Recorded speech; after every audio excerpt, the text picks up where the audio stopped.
দিনাজপুরে আমাদের চতুর্থ দিন কেমন গিয়েছে সেটা নিয়ে থাকছে আজকের আমার এই ভিডিও। দিনাজপুরে যাওয়ার পরে আমরা মোটামুটি গ্রাম ঘুরেছি এবং বাসায় ম্যাক্সিমাম টাইম ছিলাম। তো ফোর্থ দিনটা আমরা বাছাই করেছি যে আমরা দিনাজপুরের আশেপাশে যে দর্শনীয় স্থানগুলো আছে সেখানে ঘুরে দেখি। দর্শনীয় স্থানগুলোর মধ্যে প্রথমেই ছিল দিনাজপুরের ফেমাস একটি মন্দির। পর্যটকরাও যায় এই মন্দিরটা দেখার জন্য, কারণ এটা খুব নামকরা একটা মন্দির। আমরা যাওয়ার পরে দেখলাম যে ওখানে কোনো একটা পূজা চলছিল বা কিছু, যার কারণে অনেক বেশি মানুষ ছিল এবং এখানে যে একটা পাখি বিক্রি করছিল। যারা হিন্দু ধর্মাবলম্বী আছেন তারা আমাকে বলবেন যে এই জোড়া পাখিটার মানে কি, এটা দিয়ে কি বোঝায়, এবং এটা সবার মাথায় মাথায় ছিল। তো আমরাও কৌতূহল বশত কিনে ফেলেছি এবং মাথায় পড়েছি। আমাদের কাছেও বেশ ভালোই লাগছিল। অ্যাজ লাইক এ ট্রেডিশন হিসেবে আমরা এটা ইউজ করেছি। তারপর আমরা পুরোটার সময় সবাই মিলে একসাথে মন্দিরটা ঘুরে দেখলাম। মন্দিরের আশেপাশে দেখছিলাম যে সবাই প্রসাদ নিচ্ছিল। ওদের একটা খিচুড়ি প্রসাদ করে, সেটা নিচ্ছিল সিরিয়াল ধরে ধরে। তারপর ওখানেই ছিল হচ্ছে গিয়ে মেলা, পাশেই অনেকগুলো দোকান ছিল পুরো মেলার মতন। তো সেখান থেকে আমরা একটু ঘুরলাম এবং কিছু পুতুল টুতুল কিনলাম। দুইটা পুতুল কিনা হয়েছে, ওগুলো ভয় আবার পরে ফেলেই দিয়েছি আমরা। ওই রাস্তা দিয়ে আসার সময় দেখলাম অনেকগুলো জবা ফুল গাছ। তো আমরা জবা ফুল গাছ থেকে জবা পাড়ার জন্য ছোট ভাই আছে, ওকে নামিয়ে দিয়েছি আমাদের জন্য একটা জবা ছিঁড়ে নিয়ে আসার জন্য।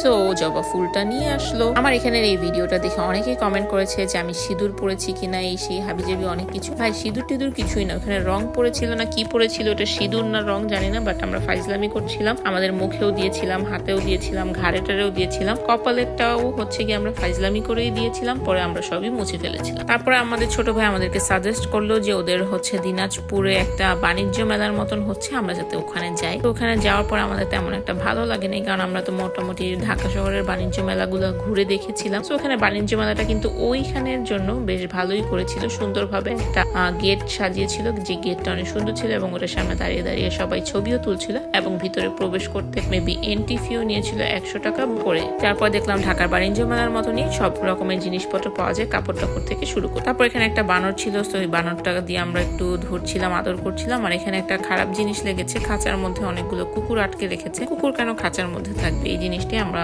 বুঝতে পারিনি। আর কুকুরগুলোকে খুবই অযত্নে রাখা হয়, দেখেই বুঝে যাচ্ছিল একদমই গোসল টোসল করে না, সাদা সুন্দর ফ্লাফি ফ্লাফি যাদের পশম থাকবে এরা কেমন যেন হয়ে গিয়েছে। সো আমাদের বাণিজ্য মেলা টেলা ঘোরার পরে আমরা চলে গেলাম হচ্ছে রামসাগরের। যেই রামসাগরটা দেখার জন্য কিন্তু অনেক মানুষ ওখানে যায়। তো আমরা যেতে যেতে প্রায় সন্ধ্যা হয়ে গিয়েছে এবং ওই জায়গাটার মধ্যে এত বেশি গাছগাছালি ছিল এবং এত বেশি ভৌতিক লাগছিল, এবং এটার স্টোরিও নাকি আছে ডিফারেন্ট কোনো শুটিংও হয়, কারণ অনেক গাছগাছালি দিয়ে ভরা এবং ওখানে নাকি অনেক অজগর সাপ টাপও আছে। এখন আমরা চলে যাব হচ্ছে খাওয়া দাওয়া করার জন্য, এবং খাওয়া দাওয়া করার জন্য একটা ইন্টারেস্টিং প্লেসে গিয়েছিলাম, সেটাও দেখার জন্য কিন্তু আমার সাথেই থাকতে হবে। আজকের মতন এই পর্যন্ত, টাটা।